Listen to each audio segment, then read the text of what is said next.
Hey team, you're about to listen to my interview with Wragg. Jesse is the co-founder and MD of eCommeleon out of Leipzig, Germany. And eCommeleon is a really cool tool for e-commerce merchants that want to list on multiple channels, multiple marketplaces, and other digital channels. So you can think of it as an omnichannel listing tool and a lightweight PIM all rolled into one. Enjoy the conversation I had with Jesse. I think you'll learn a lot. This is the E-commerce Edge podcast with your host, Jason Greenwood.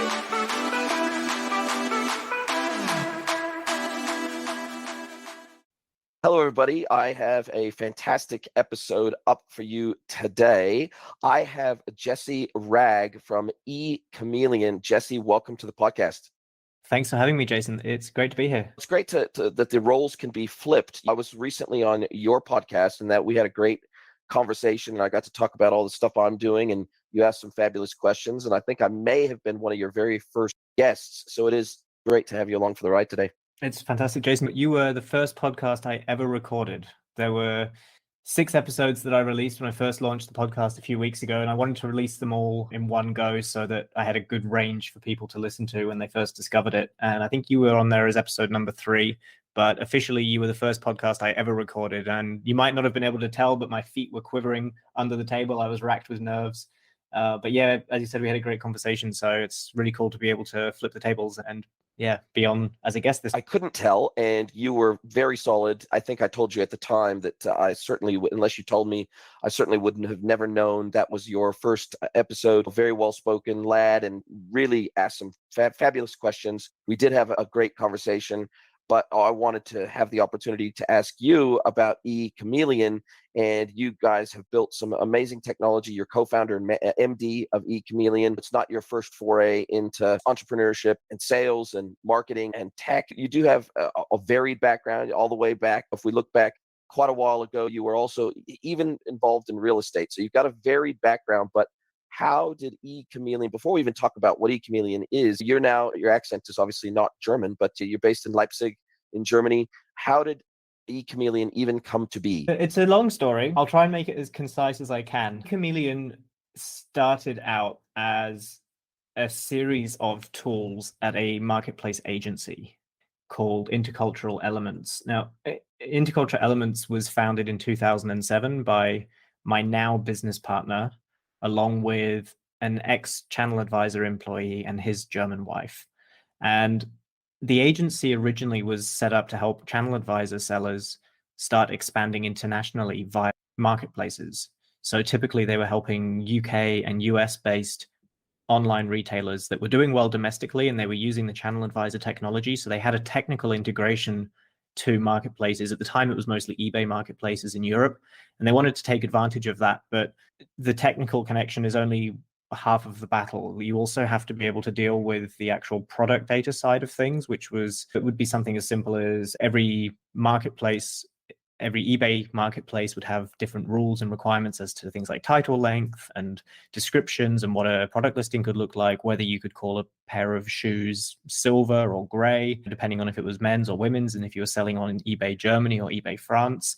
And these were all the kind of nuances that this agency originally set out to try and solve, on top of things like translation and customer service for these British and American sellers. And over the years, the agency built out more and more services around this. They added more marketplaces. Obviously, Amazon became more prominent in Europe, and then there were more and more marketplaces appearing over the years. And then it evolved in such a way that we also started helping sellers that were using other tools that were competitors of Channel Advisor, or they weren't using any tools, and we would help them get started using tools like Channel Advisor or Limworks, or Plenty Markets is a big one in Germany, or NetEven being a big one in France. And you probably know from the US, you'd know tools like Salsify and Seller Active. And so we would really help our sellers figure out for themselves what the best tools would be. We would implement those tools for them, and then we would use that as a foundation for them to expand internationally, using marketplaces specifically for that toe in the water approach to get going in a new country, for example, Germany or France, without having to go the whole 9 yards of founding a company there, founding an entity, having boots on the ground in that country, and just figuring out first and foremost if there was a market for the products there. And marketplaces were always a good tool for that as far back as 2007. And eCommeleon, to answer your question, as I said, it started out as a number of internal tools that we used to help with that process. It began as basically some crazy Excel spreadsheets that grew into some databases, that grew into some .NET tools, that grew into what is now a cloud solution. And back in 2019, by this point, I was also working at the agency as head of sales. My now business partner, Edward, he and I founded eCommeleon as a separate company. We raised venture capital. We purchased the IP and the software that had been built to this point, and we brought it into a new company and brought some of the developers across with us and some of the account managers across with us to continue developing this eCommeleon product as something that we could offer as a software rather than the services that we were offering at the agency. And that's how it was born. Wow, what an exciting story. And I'm guessing that the name eCommeleon, correct me if I'm wrong, you can tell me, obviously product data needs to take many different forms, almost like a chameleon changes colors to adapt to its environment. Product data needs to take many different forms depending on the channel and depending on the marketplace and depending on the country, depending on the syntax, depending on the rules. And so therefore, you're able to transform data into multiple different data models depending on the channel. And is that how the eCommeleon name came to be? Yeah, that's one half of it. The other half is also the fact that every seller has their own processes, their own systems, their own ways of working. One seller might call it item number, the next one calls it SKU, the next one calls it product number, the next one calls it article number, you name it. And for every attribute, for every piece of information that there is about an individual product, there might be 50 different ways that you could name that. And then there might be 50 different values. I recently had Stefan Haney on my podcast, and he mentioned that when Amazon were trying to create like a unified sizing table, there were hundreds of thousands of values that Amazon had received over the years just for shoe sizes. And you would think there might be hundreds at the most. There's a 42 or 38 to 48, maybe 5 to 15, and that might be it. But no, there were hundreds of thousands of values that Amazon had received. And this is because every seller has their own different way of working with these systems and with this product data. And eCommeleon is flexible from the marketplace perspective because every marketplace, every sales channel works differently, but also every seller works differently, and every seller has different data and needs to be able to work with the system differently. And so that flexibility that eCommeleon was built from the ground up to offer also has to cater to being flexible to accept any kind of data from any kind of seller in any category, in any language, regardless of what shop system, what ERP system they're working with. We just kind of mold to fit into that process. And for merchants that don't know, what I have noticed, and I'd love to get your take on whether to validate my understanding and my thinking of how the direction the market is going. What I'm seeing out there is more and more merchants are implementing a dedicated PIM system, a product information management system, because your typical ERP isn't designed to manage product data in a granular way with all of the attributes associated with it. Most ERPs handle things like product name, the SKU, the price, the inventory level, some really core product data, maybe one or two attributes, and the odd ERP will be able to handle one or two images maybe associated with a product or maybe some thumbnails associated with a product, but they are not really designed to be able to slice and dice product data and hundreds of product attributes and variants and all of the other things that go into being able to effectively list products on a marketplace. And as a result of that, many merchants are implementing PIM systems for all of the enriched data. So all of the product attributes, all of the product attribute values, all of the calculated values. So for example, you may have two different attributes that have to be concatenated together to generate a third value, or you may have truncated values because you have a channel that requires field validation that's limited by character length or something strange like that, or you have three different layers of attribution for a product and its variants. So there's a lot of complexity in product configuration, and there's a whole lot of enriched product data, product videos, product spec sheets, PDFs, a whole bunch of other information that can often be associated with a product that an ERP just is not designed to handle well and be able to send out to different channels. And so therefore, PIM systems have evolved and grown up and become very commonplace for a lot of merchants to use for all that enriched and calculated product data with specific rules and enrichment rules and workflows within a business. You might have two or three merchandisers within a business that are enriching different aspects of a product before it's ready to go out to digital channels, including marketplaces. And so that's becoming very commonplace. So based on what you've described, it almost sounds like you've built a mini PIM as well as a channel advisor like, I guess, omnichannel listing tool that can get that enriched product data sliced and diced specifically for the marketplaces that the product needs to go to in the right syntax, using the right rules for that specific marketplace. And then you also connect to those marketplaces to make it easy for merchants to actually list those products on those specific global marketplaces. Nailed it. Yeah, absolutely. You're right. What we try and it's hard for us to really describe in an acronym, in a traditional acronym, what we are, because we're not really a PIM. We're definitely not an ERP, but there isn't really a PIM, or sorry, there isn't really an acronym for what eCommeleon is and does, because originally we didn't set out to become a PIM. We do market ourselves now as a PIM for marketplaces, in the sense that if you're selling on marketplaces, or if you're a marketplace business first and foremost, we're a PIM in that regard. There's a lot of things that a traditional PIM system does that we don't do, or that aren't necessary for a marketplace business to be able to do, particularly when it comes to things like offline or brick and mortar businesses. But we do have those types of sellers that still use us as their PIM. The thing with eCommeleon is no two customers have the same setup. So I like to say that it's a custom solution that's available off the shelf, in the sense that every seller who comes to us, the first thing we ask them is, how are you working right now and how would you like to work? And then we'll tailor eCommeleon to fit into that process somehow. That's where the Chameleon name comes from. It adapts to the processes that it needs to in order to bring the most value to the seller in that scenario. PIMs in general, I think, are a very good and very powerful tool for a seller in that situation that you described, where an ERP doesn't quite cut the mustard in terms of product data. The problem with a lot of PIMs, particularly when somebody's selling on a lot of channels, is that it becomes very cluttered very quickly. Even if let's say you're only selling on your own website and 3 or 4 Amazon channels, that's already 4 titles that you have to manage, and 4 colors, 4 sizes, 4 bullet points, 4 descriptions, 4 images, for everything. And it's unlikely that you'd be able to use the same values in multiple places, which means that you've got dark blue for Amazon USA, and you might have marine blue for Amazon UK, and you might have navy blue or dunkelblau for Amazon Germany. This is before you even start bringing in the non-Amazon channels. And so the issue that you have is that it becomes very hard to maintain like an overview of this product data that you've got. And if you realize 6 months later, shit, this t-shirt's not dark blue, it's dark green or it's red, you've got to change it in all these different places. And the more channels you're on, the more sets of data you've got, the more your PIM system's being spammed. And because it's obviously it's going to be based on databases, the more data you've got in there, the slower that database is going to load. So if you've got 10 products, that's fine. But if you've got 100 or 1,000 or 100,000 products, the more columns of data you've got in there for the more products, the harder it gets to have any semblance of an idea of what's going on with that data. And so this is how we try and differentiate ourselves from this kind of more traditional PIM, in the sense that we would encourage our sellers to have usually about 30 attributes for a single product. Obviously that varies depending on the type of product and the category they're selling in. We tend to work a lot more with this single source of truth mentality, that we say once, okay, this product is dark blue.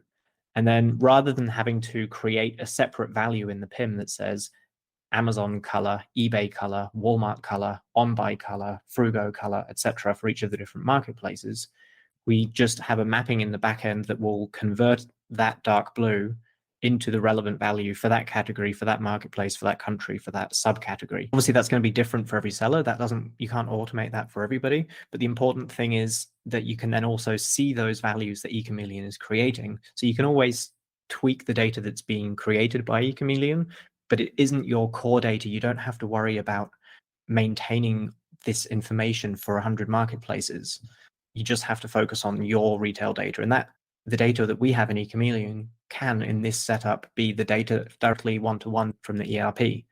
And I guess, so if we think of eCommeleon almost like a light PIM, in the sense that, as you rightly point out, the PIM, other PIM systems that are designed to have all of the product data and all of its attributes and all its variations of data housed within the PIM, all those 15 different blues associated with the same product, depending on the channel that it needs to go to, that data would be housed in the PIM traditionally. But in yours, it sounds like we'll have one instance of the blue, one name for blue for our product in your system, and then the data gets transformed or mapped to the equivalent blue in the channel that you are actually sending that data to at the time on the fly. And so it's really more of a I guess we can think of it more as a mapping solution. Yes, you've got that original blue color associated with the product in eCommeleon. Absolutely. So you've got those maybe 20, 30 relevant attributes, a single version of those attributes in eCommeleon, but it is able to map to the equivalent attribute in the destination channel on the way through eCommeleon. That's right. That's right. And I guess also what you have to think about as a channel connector is the fact that I'm guessing that sometimes you aren't necessarily connecting to a transactional marketplace channel. Sometimes you're sending data out to a shopping comparison website, or you may have to send data out to a social platform. Or so I guess you are really creating the catalogs in a channel specific way on outbound. That's right. And when I say channel, I try and think of, I'm still honestly trying to think of the best marketing terminology for this. On the one hand, we call it a marketplace. On the other hand, we call it a sales channel or an output or an export or a destination. The data which is going out of eCommeleon it was built for marketplaces. And that means that it's able to handle quite complex output requirements. But we've seen all kinds of use cases. We have some sellers that will have next to their outputs for Amazon, Zalando, Otto, and eBay, they'll also have one for Shopify, and they'll be using eCommeleon to create their product data for their Shopify store, or they'll have an export which will have certain values, such as their Amazon title, and then their individual marketplace pricing, and that goes out in an export file for Sage or for Xero in a specific CSV file that they can then push to a Google Sheet and use something like a Zapier to pull that data straight into their Sage. There's all kinds of use cases. The idea, though, is that each of these individual channels or individual systems that you might want to connect and that might want to have some form of product data in some format can theoretically then all be steered from this one system, whether it's a sales channel or even if it's just an internal process or internal. That's very true of PIM systems. So typically the workflows that we would see, and I'm guessing you see very similar workflows, typically what we would see is we would see an integration between the ERP and the PIM as the first step. And so the core product data, the name, the SKU, maybe a very short basic description, maybe inventory and price, but oftentimes inventory and price go directly to the sales channel via direct integration with the ERP. But from there, typically what we'd see is we'd see all the enrichment processes happening directly within the PIM. And then from there, we would see that going to the website in an enriched way, ready to rock and roll with short description, long description, those 50 attributes and all of the variants and the variant linkages and everything else happening in the PIM system. And then those going out to the sales channels, whether that be a marketplace, whether that be a social channel, whether that be a website. And oftentimes if you're a major merchant and you're selling on multiple global marketplaces, typically you'll also have multiple localized websites as well. So if you're selling in Germany, sure, you could have a translator on your website to German and everything else, but it's far better to have the entire experience localized. If Germany is a major market of yours and the United States is a major market of yours, then obviously you're going to have localized websites for DE and for .com, say, for example, and you're going to have a completely localized, personalized experience. And that's not just translating a few info pages. That's translating full descriptions and attributes and everything else to make them localized. And so what we're seeing the necessity of, instead of uploading a bunch of CSVs to these websites with information, we're seeing direct connections to a PIM system that has all that localized data, all organized exactly for region, exactly for channel, and then it's all ready to rock and roll. And so that way, instead of making updates directly to a website, you're making updates in the PIM system and then it can be sliced and diced to go out to all those different channels. And it sounds like pretty much that's exactly what you've designed eCommeleon to do, so that you're not just working with marketplaces. You can send that data out to any transactional or marketing channel that the merchant wants to send it to. Yeah, and I think a nice way of differentiating that, which you touched on there, is that unlike a traditional PIM, and I think this also it speaks to where we came from, the agency experience, it's not just about taking the data that you've got and throwing it at a marketplace, because that great quality German translation that you've just thrown 100 grand at to get all of your listings and your website looking as great as possible for the German market or the French market, that's fantastic. But the bad news is that it's probably not going to help you when it comes to selling on a German marketplace, because that German marketplace isn't going to allow you to call it Blau. They want Königsblau. They want to have a different value. And so you've now got to figure out how do I get this German content repurposed for these German marketplaces? And the idea with eCommeleon is, instead of throwing the data that you've already got at the marketplace and then getting a bunch of errors back and then figuring out how to solve those errors, what we do instead is we put the marketplace requirements in the first place in the beginning of the process, and we look at, what does the marketplace actually want to have from me? How can I create highly optimized channel-specific product data that's going to help me perform well on Otto, on Zalando, on About You? And then using the different tools and functionalities in eCommeleon, you've got really granular product data from this single source of truth that you can stitch together. You can use different combinations, different tools, different functionalities, conversion tools, et cetera, et cetera, et cetera. That's all no code. You don't need to develop anything. You don't need to have a coder working out how these business rules work. There's no complexity to it.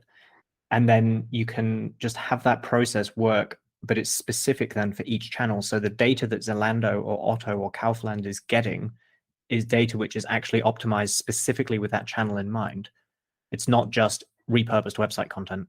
And what you pointed out, something I think that a lot of merchants don't necessarily understand when they first start listing on, say, Amazon or eBay or whatever, is that these marketplaces that are localized for multiple different regions. So if you're looking at Amazon.com versus Amazon.mx, which is Mexico, which is where I'm based now, what we're seeing that there's almost, in many cases, there's no consistency even between their own localized channels. So if we look at Amazon.com, they have very different rules and very different syntax and very different mappings to Amazon.mx.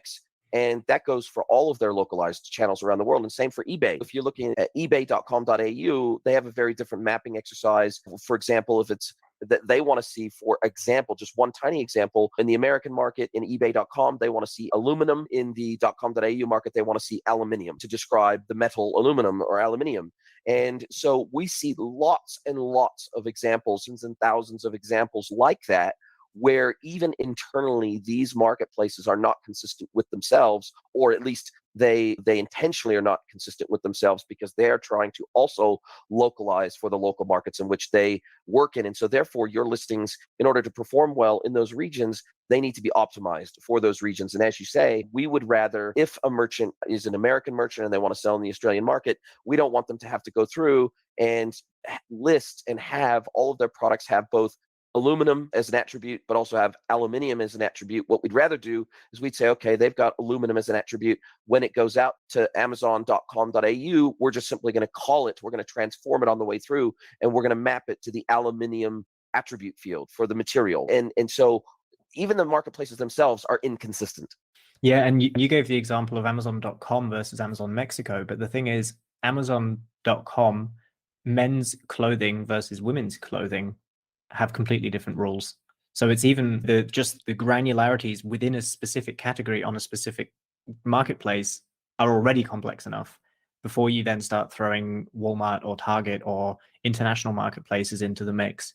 And what that does, unfortunately, and this is why eCommeleon exists, why we wanted to bring in yet another connector to marketplaces, it's very easy for somebody to succeed on Amazon. Obviously, there's a lot of steps involved with selling on Amazon, but it is easy as long as you follow those steps to succeed on Amazon. But the thing is, it becomes a bit of a self-fulfilling prophecy that the more success you have on Amazon, the more you invest into that success on Amazon. And then many businesses, and this is something we used to see quite a lot at our old agency, many businesses end up in a position where they become very reliant on Amazon. Amazon, in some cases, being responsible for upwards of 90% of the overall business revenue, which is a very dangerous position to be in, because you only have to make one small mistake. You miss one, you mark an item as shipped, or that hasn't been shipped, or you mark an item as shipped at that little bit too late, and that can be the difference between your account being suspended or not.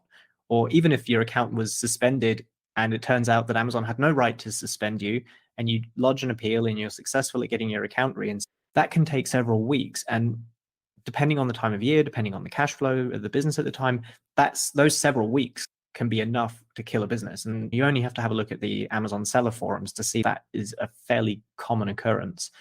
And that's a really dangerous position to be in as a business. And so what we're trying to do at eCommeleon is just make it easier for sellers to become less reliant on Amazon, for people to become successful at marketplaces rather than just successful on Amazon.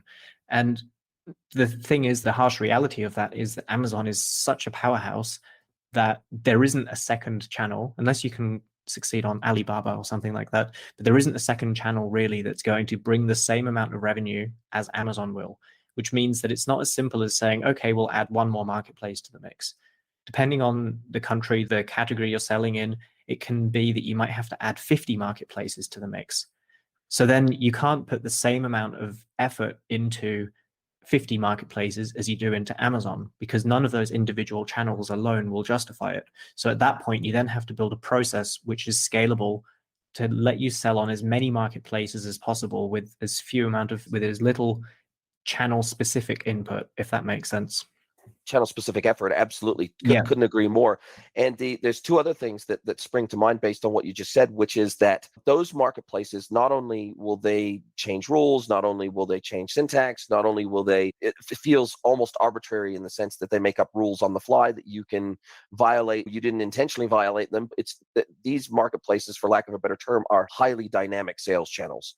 And so therefore you have to de-risk the dependence on any one of those sales channels because they are so dynamic. And I remember back in the day when we were helping Magento merchants integrate with eBay, with M2E, the connector M2E, and what we would find is that eBay would change its category structures pretty routinely. And so therefore, all of a sudden you would be mapped with the right product to the right category at the right time. All of a sudden that category would die, they would disappear, they would kill off that category, and then there would be an alert in M2E to say, hey, this category no longer exists. You need to remap these products to a category that exists, or this category deprecated, or it's moved to a different subcategory or whatever. And so now you need to go and revisit all of these because this category ID has changed or something like that. And so therefore your listings have died because that category no longer exists or has been moved. So there is a lot going on within these channels that it doesn't necessarily have to be, they don't have to have malicious intent. In fact, I don't think these marketplaces have malicious intent towards merchants, but they are just by their very nature super, super dynamic. And so therefore you have to have a system that is also dynamic. So how do you deal with the types of dynamic changes that these marketplaces make on a very routine basis? And then secondarily, I'm guessing that you also have the return connector that then once a transaction takes place on those marketplaces, you can suck those orders down, send them into, for example, an ERP or WMS for fulfillment, and then re-update the marketplace once that shipment has been fulfilled. Yeah, so that's a really good question. I'm glad you asked, because it's something that was honestly one of the main reasons that we had to build something complementary to the tools that our sellers were using at the agencies that we were at, because we had the same experiences. I remember specifically there was a case where we created about 30,000 product listings for eBay, and in the day we went to list them, eBay had changed all of its categories and we had the exact same issue. So we had to redo these categories for 30,000 products, which luckily in eCommeleon only took a few hours. But the end result was that this particular seller was then the only seller in these new categories. And so his product flew off the shelf. And that's a really good example of why this sometimes works in works to your advantage to stay up to date on this stuff when the marketplaces are making these changes. We've had weeks where, and to answer your question, we keep this information up to date, usually via API. Most marketplaces do provide their templates, their requirements by an API. So we can just collect it straight into eCommeleon. We update it in most cases several times a week, but we've had weeks where we've downloaded gigabytes of changes just from eBay alone, when they've gone through and done big changes. But here's the crux that a lot of people don't realize. Every now and then, and eBay is particularly guilty of this, but every now and then a marketplace will send out some sort of a notification to sellers saying something along the lines of, hey, from March 30th, there's a bunch of new categories or new mandatory fields or whatever. And if your listings aren't up to date, your listings are going to go offline. What most people don't realize is that these new values have actually existed for sometimes 2 years. It's not one day to the next. They're not just being dicks about it.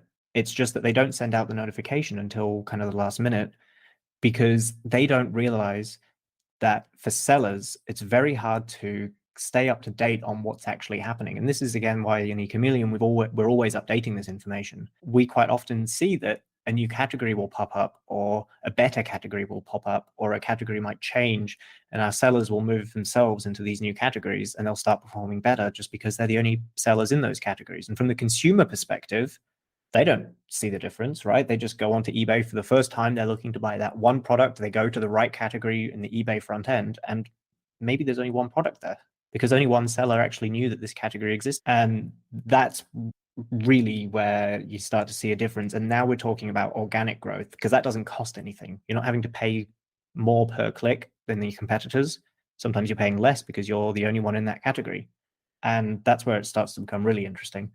And the more products you've got, the more marketplaces you're selling on, the more opportunities there are for these kinds of little wins. And I guess a lot of these marketplaces will also allow you to do a list. They will allow you to list in multiple appropriate categories, because you might have, I don't know, you might have a broom. And so therefore you might have home and garden, you might have industrial and shop, you might have multiple categories or subcategories or subcategories that your product is relevant for. And so therefore you can actually list your products in these multiple categories. And to the marketplace, they just look at categories as an additional attribute of that product to help your product to be found in additional ways and to be granularly searched for by customers that are looking on that marketplace for your product. And so being able to list in multiple categories simultaneously and be able to keep that completely up to date with the most relevant subcategories, that can be a massive win for a merchant that maybe, for example, only has a relatively small catalog. They might only have 100 products or 150 products, not 10,000 or 20,000 or 100,000 like a Granger. And so therefore, the categories that they list in start to become super critical to their sales. Absolutely. And for those sellers for those marketplaces where it's not always possible to sell in multiple categories, there's also workarounds. And there's nothing to say that you can't create multiple products which are similar but not necessarily exactly the same, which then from an order perspective still lands in your ERP as the same SKU being ordered. So there's many ways to play the game in that sense, as long as it's being done above board with the marketplaces, as long as they don't think you're trying to screw over the system. If you're wanting to combine multiple products to create a bundle which might then land in a different category to each of the individual products on their own, there's lots of ways that you can drive additional sales that way as well. And you asked about, sorry, go on.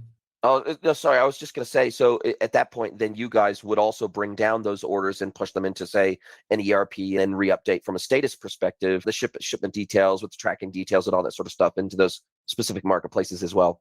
Yeah, so that's another part of the puzzle that we had to be able to solve for our customers, because, and I should say, when we first hit the market, we didn't plan to actually build the integrations with marketplaces. Originally, we wanted to be almost a replacement for Microsoft Excel. We wanted to offer a tool that people could use alongside existing systems and processes. We assumed that most of our sellers were happy with their integration providers and that they were happy with the way that their product data was being pushed to marketplaces. And they just needed a way of being able to create that product data. So when we first built eCommeleon and we came to market, we were a bit surprised when the first customers we won were like, hey, can you guys not just build the integrations and then we don't need to use this other tool as well? So that was why we originally started building out the PIM functionalities. But then, yeah, as you say, the next question that came was, can you build something so that the orders that I'm getting from this marketplace can land in my ERP? Oh, and by the way, my ERP has a character limit of 75 characters. So if the address line 1 is longer than 75 characters, can you split it over onto address line 2 automatically? Oh, and we don't call it shipping number, we call it tracking number. Oh, and we don't say shipping status sent, we call it shipping status 60.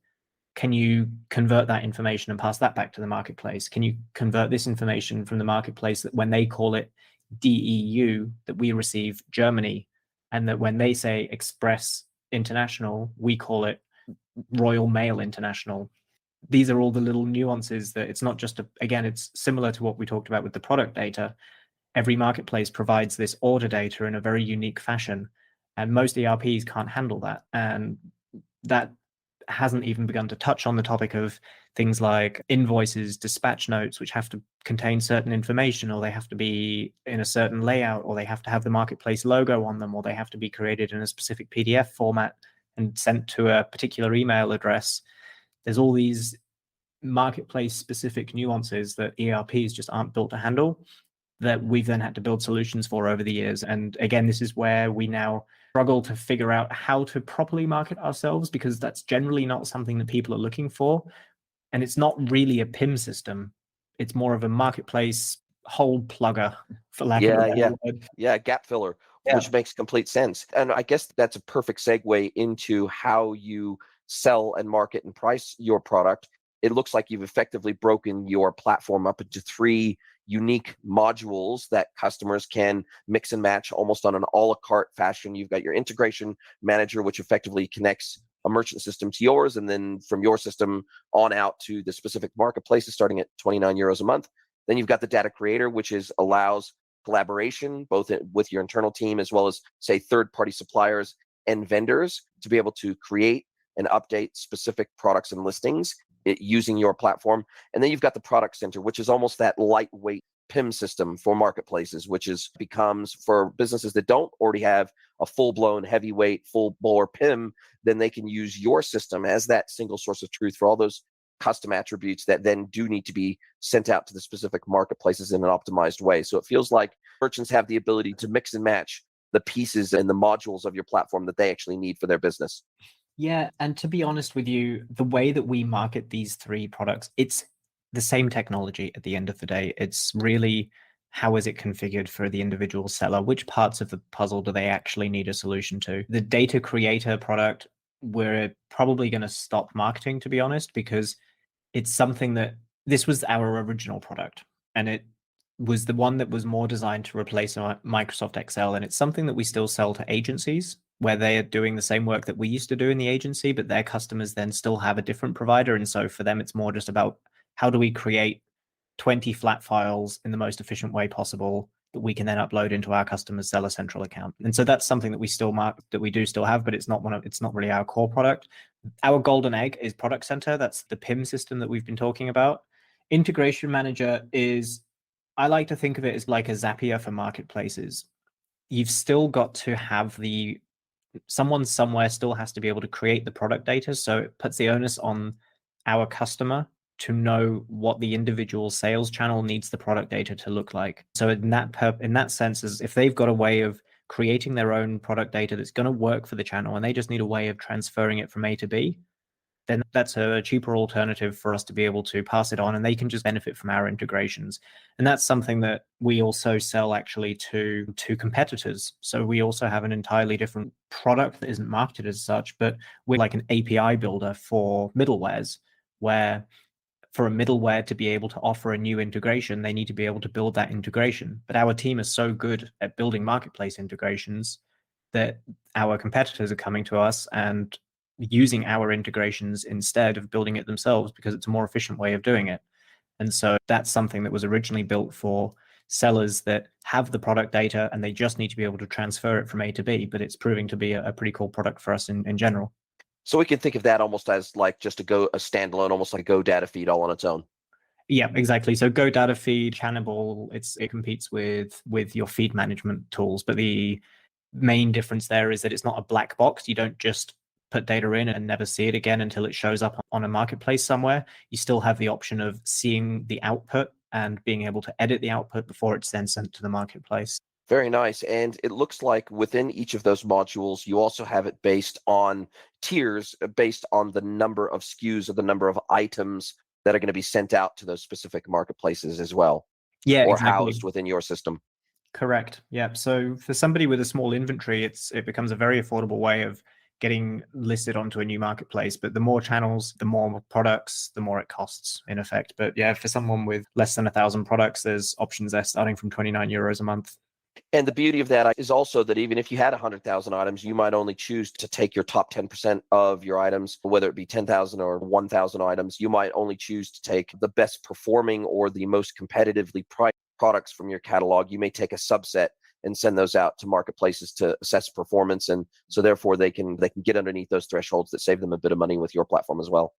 Yeah, and it's also entirely possible to combine different products as well. So for example, if a brand or a retailer that maybe is selling some products which are already listed on Amazon, there's already product information on Amazon, and they just want to piggyback onto those listings with an offer. That's something that our integration manager would work for. So maybe for 90% of their inventory, they would use integration manager to submit an offer to Amazon and to be able to get the orders back into their ERP system. And then for the other 10%, they would use our product center to be able to create really high quality product listings to manage the pages that they've got the brand registry for. Makes complete sense. Now, Jesse, I'm so conscious of the time, and I'm so thankful that you've shared all your knowledge. You've obviously been doing this for a very, very long time. What is the best way for merchants to get a hold of you or eCommeleon? Is it best that they just go to eCommeleon.com, which is your homepage? It's just for everybody wondering what the spelling is.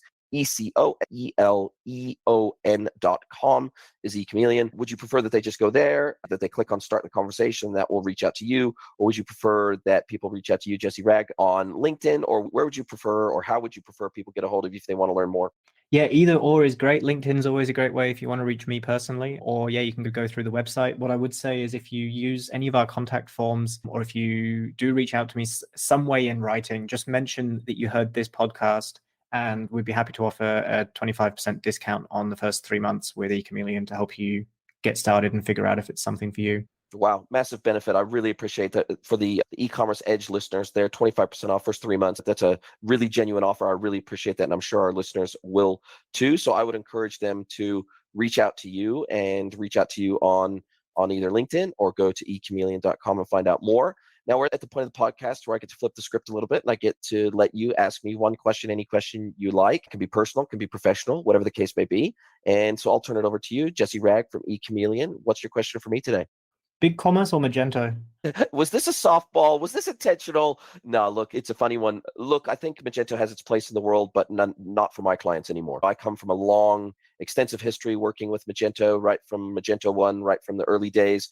Worked for a Magento Gold Partner agency for 5 years and had a lot of experience there. Magento was great in its day. I think it's past its use by date now.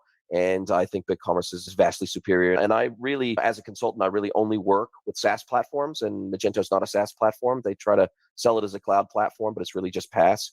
And so for me, I think that most merchants today benefit from not having to think about PCI compliance. I think they benefit from not having to worry about scalability. I think they not having to think about updates and security patches and PCI compliance and all those different pain points that merchants have to think about with e-com. Being able to hand that off to a vendor as part of a single monthly subscription fee, I think there's no comparison there. And I think that BigCommerce, particularly as it's starting to grow its enterprise functionality and its B2B functionality, I think it's a really solid platform.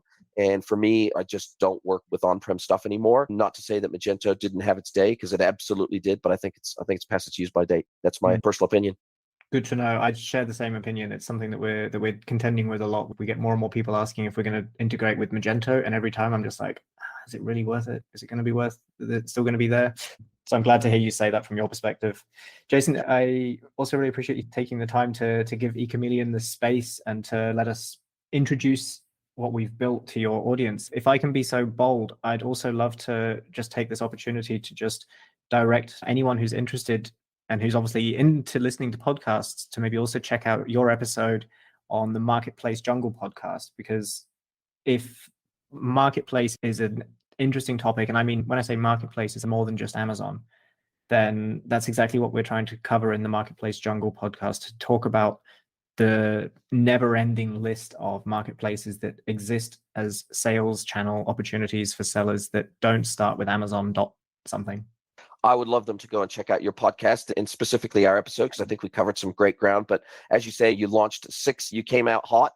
Yeah, you were coming in hot with 6 episodes straight out of the gate. So I would absolutely encourage my audience to go and check out your new podcast series. It is a jungle out there. It really is. And I think that you're doing great stuff. You are putting out great content. You are educating. You are entertaining. You're well-spoken. You clearly understand the industry very well. I think that your desire and your ability to educate with no expectation of necessarily anything in return. Of course, we all hope that our content leads to extra business if it makes sense and if we're aligned with the customer. But at the end of the day, what we're trying to do, I think, is hopefully share from some hard fought learnings along the way. I've been in this industry for over 20 years, and there's been a lot of pain to get to where I am today. And hopefully my audience gets to benefit from that pain and to learn from that pain so they don't have to make all the mistakes themselves. And I'm sure that you have helped my audience to avoid some of the pitfalls of listing on marketplaces in particular. And I really appreciate your time today, Jesse. This is such a great conversation. I'd love to chat with you again in another 12, 18 months and see what you've done with eCommeleon. And that brings up one final question for me, just before we finish up. What is on your roadmap today that you see as like maybe the top 1 or 2 pieces of functionality that your customers are asking for, that you see as being important for your platform, that you're going to add over maybe the next 6 to 18 months?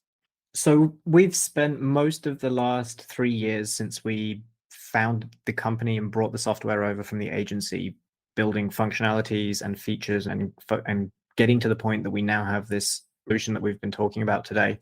The next steps on our roadmap is scaling it to work with more marketplaces. So we're now at a point that we can integrate a marketplace sometimes within a few hours.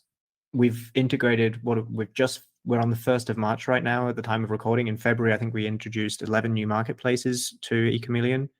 This year, we're looking at probably integrating around 100 new sales channels for our sellers. And the difference there is that I'm not talking about integrations in terms of what we talked about with shopping feeds. It's not just about passing on an inventory amount and a price and a shipping time. This is a full integration that covers all aspects of what we've talked about today. So the team are extremely efficient at building new marketplace integrations. And yeah, that's one major aspect. And the other one, to be honest, is solving a bit of a growing pain that we're having at the moment, just with some new functionalities around stability, because we've got some sellers that have got huge inventories. And so we're looking at bringing in some more upgrades to help our system handle that. At the moment, if you've got more than 100 to 200,000 products in eCommeleon, things can start to slow down. So we're looking at building in some functionalities to improve that. Jesse, thank you so much. That's very exciting. I'd love to chat with you another 12, 18 months. I'm sure eCommeleon will have come a long way in the intervening time. I wish you every success, and I look forward to chatting again soon, mate. Thank you, Jason. Anytime. Are you a B2B or D2C e-commerce merchant? Then head over to greenwoodconsulting.net to learn how we can help you scale your business.